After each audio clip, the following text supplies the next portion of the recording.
O Templo de Salomão não existe mais, tampouco o sacerdócio levítico. Deus é contra a construção de réplicas do templo, assim como o uso do título relacionado ao sacerdócio levítico. O sistema religioso deveria ensinar que não há necessidade de adorar nem em templos de pedra, nem em montes, mas em espírito e em verdade. O Deus que fez o mundo e tudo o que nele há, sendo o Senhor do céu e da terra, não habita em templos feitos por mãos humanas. Atos 17, 24. Nossos pais adoraram neste monte, e vós dizeis que é em Jerusalém o lugar onde se deve adorar. Disse-lhe Jesus: mulher, crê-me que a hora vem em que nem neste monte nem em Jerusalém adorareis o Pai. Vós adorais o que não sabeis, nós adoramos o que sabemos, porque a salvação vem dos judeus. Mas a hora vem, e agora é, em que os verdadeiros adoradores adorarão o Pai em espírito e verdade, porque o Pai procura tais que assim o adorem. Deus é espírito, e importa que os que o adorem em espírito e em verdade. João 4, do 20 ao 24. As pessoas deveriam compreender que o Espírito do Criador habita em cada um de nós, seus filhos amados, e não em templos construídos por mãos humanas. Mas o Altíssimo não habita em templos feitos por mãos humanas, como diz o profeta. O céu é o meu trono, e a terra o estrado dos meus pés. Que casa me edificareis, diz o Senhor, ou qual é o lugar do meu repouso? Atos 7, 48 e 49.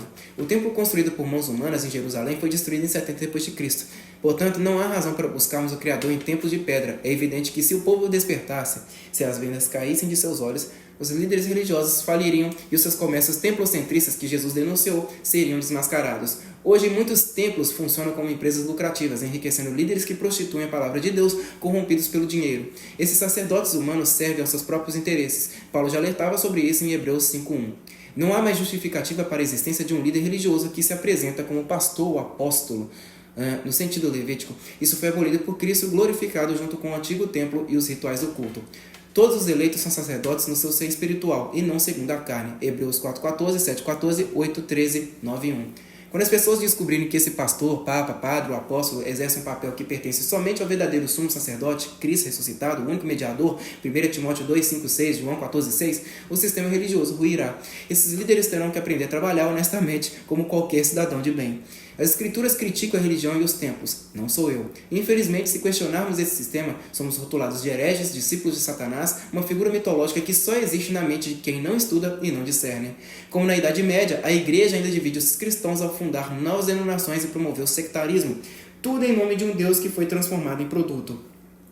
Fundam templos com o intuito de lucro, exigem ofertas e dízimos, operam como empresas oportunistas explorando todos os métodos possíveis para enganar e arrecadar. O evangelho virou comércio. Na TV, no rádio, na mídia em geral, vemos as indústrias gospel vendendo Deus, banalizando a fé. Como posso frequentar um templo de pedra que tenta ocupar o lugar do verdadeiro cristão? Esse sistema religioso é o mesmo que Jesus rejeitou e que foi destruído em 70 d.C. Hoje, nesses lugares, há de tudo. Réplicas da Arca da Aliança, bandeiras seculares de Israel, viagens ao Monte Sinai, fogueira santa. Formam cristãos imitadores de judeus e a Escritura é clara. Os que se dizem judeus, mas não são a sinagoga de Satanás. Apocalipse 2:9 e 3:9. Os judeus rejeitaram Jesus Cristo e aceitaram o sistema do falso Messias, o anticristo, que se declarou Deus, 2 Tessalonicenses 2, 1 ao 4. Hoje seus imitadores continuam fazendo o mesmo, esperam aquilo que já aconteceu há 2000 anos. Compare o culto judeu com o culto evangélico moderno. Doutrinas, preceitos, liturgias, manifestações físicas. Existe alguma diferença real? Esses templos atuais são cópias do templo da época que assassinou o nosso Salvador. Qualquer mente com discernimento e desejo sincero de conhecer a graça, entende que instituições religiosas são idealizações humanas, suas regras e doutrinas são interpretações de homens, suas paredes foram erguidas para abrigar outros homens. Não há base bíblica para que o homem imponha a sua interpretação aos outros. Pelo contrário, Cristo nos advertiu contra isso. Mateus 7, do 21 ao 23.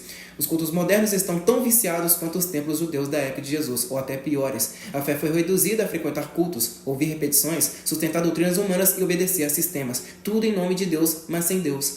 As pessoas doam dinheiro às instituições que, por sua vez, constroem novos templos ou organizam obras que não têm nada a ver com o reino de Deus e não ajudam o próximo. A igreja de que Paulo falava somos nós. Não sabeis vós que sois o templo de Deus e que o Espírito de Deus habita em vós? 1 Coríntios 3,16. Mas o Altíssimo não habita em templos feitos por mãos humanas. Atos 7,48 e 17,24. Até Salomão sabia disso, mesmo tendo construído o templo. Devemos alcançar a verdadeira igreja, onde o teto é o céu e não há paredes. Devemos viver o Evangelho, alimentando os famintos, acolhendo, ajudando, libertando pelo conhecimento da graça em Cristo ressuscitado. A igreja de Cristo não é como os pregadores improvisados que de repente se sentem iluminados por algum espírito e criam seus grupos evangélicos para explorar dízimos ou controlar vidas. Se Deus quisesse uma igreja celestial na terra, enviaria anjos para dirigi-la. A Nova Jerusalém já está entre nós, é espiritual e não física. A igreja verdadeira é formada por cristãos autênticos, nascidos do Espírito, com Cristo como cabeça e tendo o amor como marca. Ainda que eu falasse a língua dos homens e dos anjos, se não tiver amor, nada serei. 1 Coríntios 13. Quer agradar ao Criador? Então ame o próximo. Tudo que deseja fazer a Deus, faça a outro. Pesquise quantos templos Jesus construiu, em qual templo ele congregava e os seus discípulos. Sim, os discípulos oravam no pátio do templo, mas isso não é o mesmo que cultuar. Jesus disse, nem no templo nem no monte, mas em espírito e em verdade. A palavra orar vem de oratória, ou seja, falar. Eles falavam em qualquer lugar. Paulo, que denunciou o sistema do templo e o chamou de esterco, não estaria contradizendo-se se depois o frequentasse como clube social? Paulo disse, fiz-me grego para ganhar os gregos, fiz-me homem da lei para ganhar os que estão sob a lei. Em outras palavras, fiz-me desentendido para ganhar os desentendidos. Se o templo de pedra fosse realmente de Deus, por que Jesus, sendo filho de Deus, nunca ministrou no lugar do sumo sacerdote? Nem ele, nem João, nem Pedro, nem Paulo. O templo religioso e a liturgia como conhecemos não vieram do Criador, mas sim da tradição, inclusive de Roma.